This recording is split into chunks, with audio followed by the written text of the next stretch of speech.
What is up, guys? We are here today to talk about Ackerman angle. Been doing a little bit of research, a little bit of reading. I've always long wondered what the deal with the Ackerman angle is because it's never quite seemed right to me. And I think I've come up with a bit of an answer and a question for the devs when we get around to it. So first, what I'm going to do is I'm going to ask you guys to go to the Wisefab website and quickly have a look at their article that I put the link for in relation to Reverse Ackerman and why it's needed for drifting. Watch that and the video. I'm going to put a video link as well. If you could watch those two, understand it, come back and we'll carry on. So hopefully you've just gone and read the Wisefab webpage at least and watched the video to understand what Ackerman is and why it's needed. And of course, just to recap, it's all to do with the turning radius around any which given corner that you might be taking, and that the two wheels will take a different radius and thus will need different angles depending on your angle of drift and of course the corner you're taking. So why are we here? Well, we're here because Reverse Ackerman doesn't seem like it can be achieved with the Ackerman system that they give us inside the game. The picture of the Reverse Ackerman on the Wisefab website shows what would be the inside wheel at a greater angle than the outside wheel. And I'll pop the picture up here and then we'll try and make the same thing happen. So if we move the car to this side because of the pictures depicting the wheels on that side, and we'll look at it like this. So to start with, on the picture, the inside wheel closest to the radius, as we say, has more of an angle than what would be the outside wheel here. And this is Reverse Ackerman at play, being that they're going to travel different directions around the corner. They need to be at slightly different angles. So what happens when we increase Ackerman? Well, we get the opposite effect of what we're trying to achieve. What we want to achieve is to shallow up this wheel and increase the angle here. But in fact, what we do when we increase Ackerman is we shallow this angle and we increase this. So we're going to go the wrong way, and I'll just demonstrate that. We'll go to 50, and then we'll just bring the steering back across. So here we go. This is only at 50% Ackerman, and now you can see that the outside wheel has angled itself further away from the corner, and the inside wheel has turned itself in more. This is going to create scrubbing, which is not a desirable effect. So if we go even more, so what we've done here now is we've shallowed up this wheel as much as is possible with the Ackerman adjustment that's available, and we've made this angle as far angled as it could be. I mean, it's not far off 90 degrees in its position there. So of course, more scrubbing, more adverse effect. All of the scrubbing that you feel on your game is going to come back through your wheel as feedback. That may be in the form of vibrations, it may be in the form of notches, or it might just feel really heavy, or even maybe really light, depending on how your other setups are around, but we'll move into that a bit after. So how can we achieve Reverse Ackerman? Well, you can't, sadly, and this is the question that I want to put to the devs. If we just quickly turn this back around again.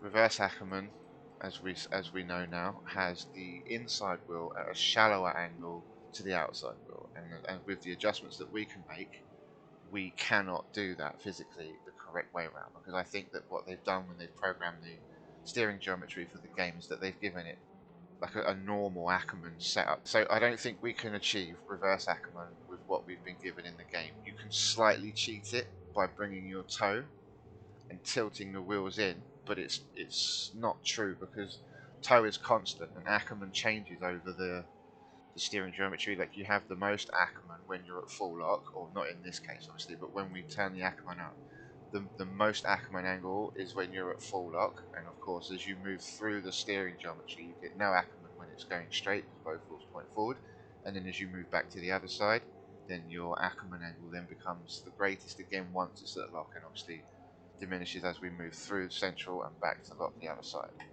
It would appear then that Ackerman is set up in the game for racing, because the adjustments that you can make would only allow you to turn corners tighter or more efficiently when you're driving and not drifting.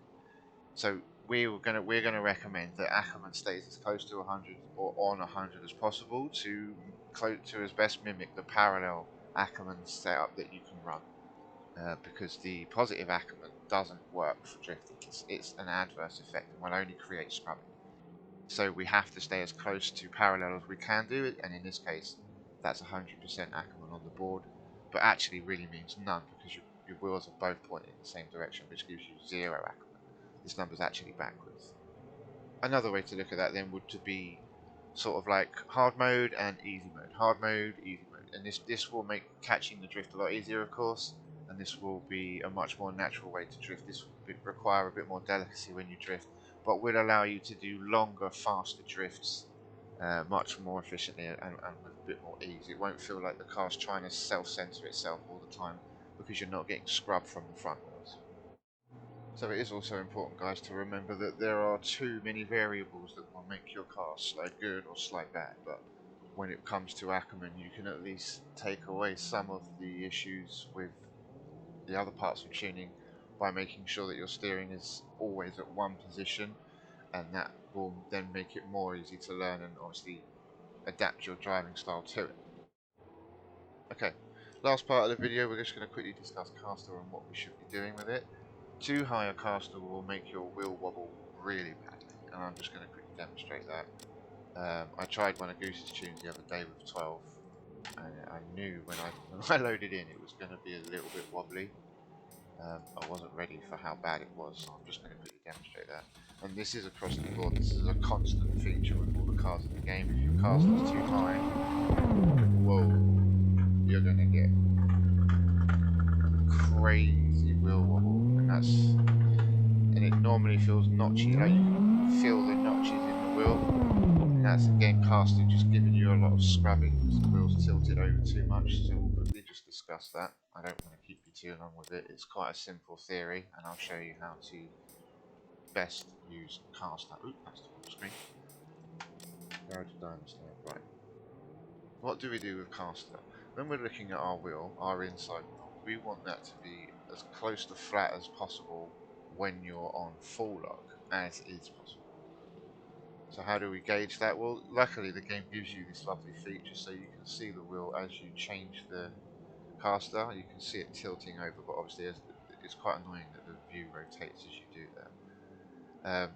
But this is not good. This is going to create a lot of scrubbing as the tyre's leaned over it, and obviously, like I said, you want the tyre as upright as possible.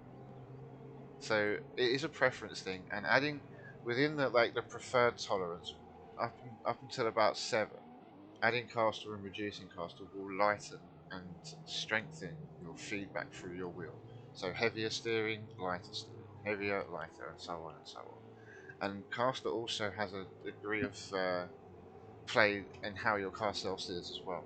I find, for me personally, I don't want the wheel absolutely flat. I have a tiny amount of angle, so I'm sitting here, I think 4.6 is what I was, and that to me looks like it's just off upright, and that invites the wheel to want to self-steer a bit more, in my opinion. That's just how I feel about it. So we'll quickly just load back in and see how the wheel wobble is now on lower caster.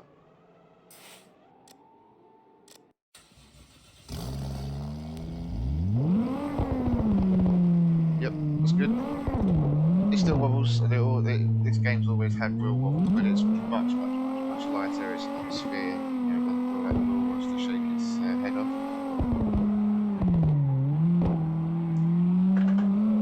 Good. I mean, your standard Logitech like notchiness that you always get. The steering still feels quite heavy here, so I might just reduce it 1 or 2 clicks. But as you can see now, when we drive forwards, a little bit of wobble, but it's not really loud, and it's not severe. So that's it for the video. As far as I can tell, I think I'm right. The whole thing that throws me off here is the website, Wisefab website, says positive Ackerman is not conducive to drifting.